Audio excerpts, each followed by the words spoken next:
Oh man. Oh man, oh man, oh man.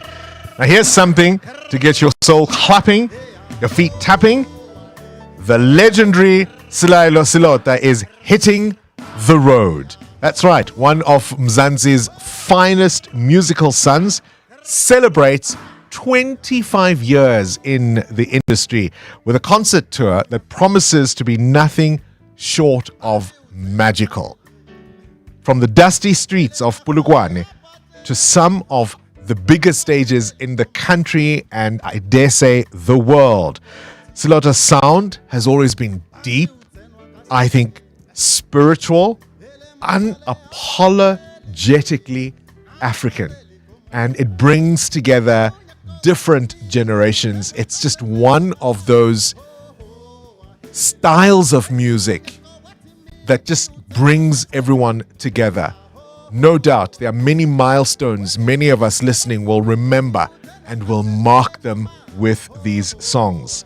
The lineup on this tour is going to be a star-studded one. Judith Sepuma, the timeless Ringo Madlingos. And it kicks off on the 23rd of August at Emperor's Palace. There'll be stops in Polokwane, Vanderbijl Park, and some more cities to be announced. My pleasure this morning is that the man himself, the legend, is here in the studio to trpa with us. Selaelo, a very good morning to you and welcome to 702 Breakfast. Thank you so much. Thank you so much. I feel so much alive. I feel so much alive. You are very much alive. We're glad to hear it. 25 years in the music industry. Is it one of those you blink and you miss it because the time has gone so quickly? Indeed. I can't even believe it. But I'm one person who always time passes by without me noticing. I have never measured to the point that I even forgot my birthdays. And not because I've grown old, but as early as 20, 30 years ago, there were years, not one, whereby I remember, last week was my birthday. Yeah. Well, let's go back to a moment that I'm hoping you do remember. Yes.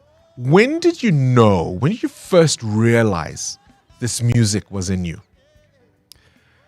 I think when I first wrote the song Seshego, because I started music. Was that your first song? That's my first song that I ever wrote, and I was on a train trip going to Seshego because I understood that my father was there, and I didn't know what he looked like. So I was on a trip to find my father, and I was on this midnight train going from Johannesburg to Polokwane, which I bought it in Pretoria, and that is when during the night. You could still do that, hey? That melody during the night, just I started hearing this melody. What were your expectations? What were your hopes? Well, I was hoping that the word Seshego signifies some kind of a huge, almost the size of a heart, calabash that they used to store grain in there and dig a big hole in the middle of the kraal to keep it in case they're anticipating drought and hunger.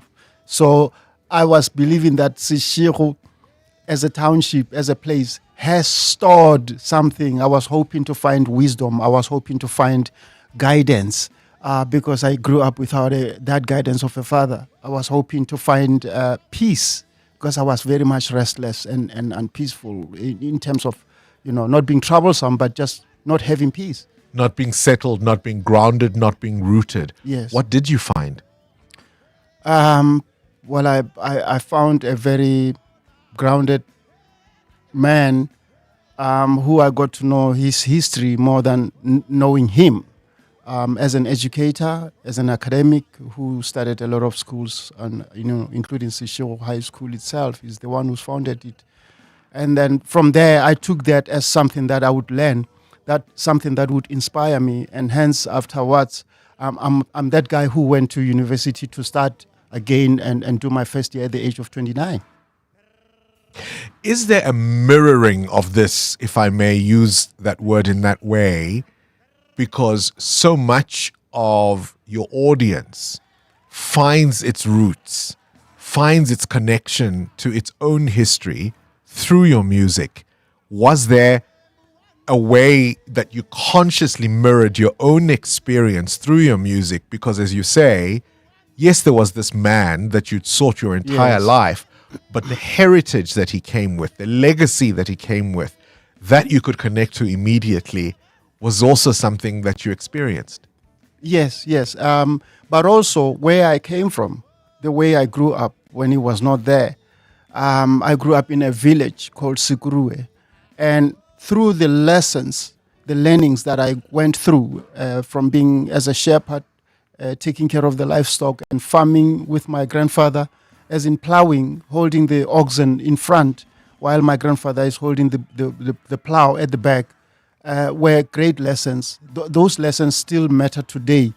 Even if I'm in a traffic, I still see the rare view through when I look at I'm imagining my car to be my grandfather holding the plow. the plow at the back there. So I learned a lot, and I realized that carrying that with me, the elements of where I come from, actually gives me an identity that cannot be copied or just uniquely me. As you look back on your musical journey,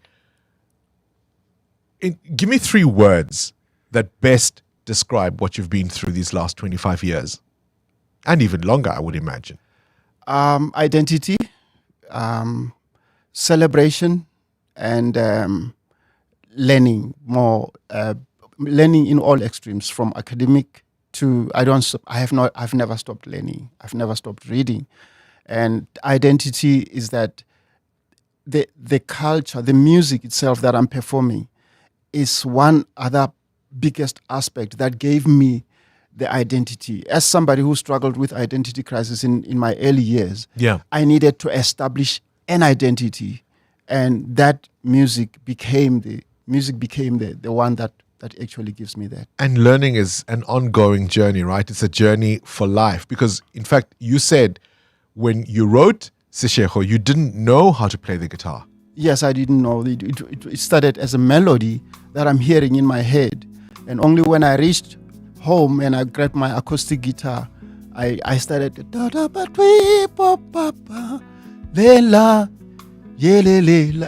I would give it this strain of how my mother would sing. And then Lela, Lela. I needed to give it that human element. Lela, Lela, la, la. I can actually. Was it a yearning? Delay. Was it a cry? What was it? It's a cry. It's full of cry. It's one song that even today, when I get on stage and start playing, and I'll just find myself tears rolling down, because there's so much that I wish I could have said that I'm not able to say. To her? To her, there's so much that I think if I was not playing music, I would be one of the loudest people. There's just things that I can't say.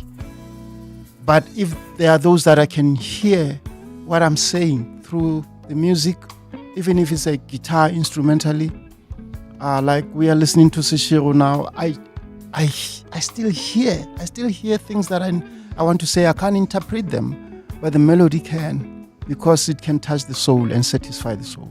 Listen, you've done all of that and more for 25 years to so many of us. Tell us about this tour. I've mentioned Judith being part of it, Ringo being a part of it. This tour is called Selaelo Selota 25 tour, and I incorporate the one country concert, which is part of my a project that I created 4 years ago. And the one country part is me having engaged myself and with the communities and the country as a nation building type of concept. So I know that how I invite people that I've met early in my career. And I remember when I met Judith in Seshego, it was during those trips that I went to Seshego. And I know that there are songs that we both performed. I performed with her before we became recording artists, before we graduated from University of Cape Town. So I would like to bring that rawness of that pure, and undiluted, pure, just the music and the excitement and the celebration. It's so beautiful. It's beautiful that you will still be able to do it together in that way. Yes. I appreciate you popping in. It starts, as I said earlier, at Emperor's Palace on the 23rd of August. I know you've got some dates for Polokwane and Emerald Casino in the Vaal. People can get their tickets at Ticket Pro, at CompuTicket, at Web Tickets. I think it's going to be absolutely fantastic. The one at Emperor's is a week before my birthday, so you betcha I'll be there. Okay. Congratulations on the journey so far, on a story beautifully told, on the memories, on the music, and for the gift of you. Thank you so much. I look forward to hosting my friends there and my everybody that has supported me. I look forward. We will be there. Thank you.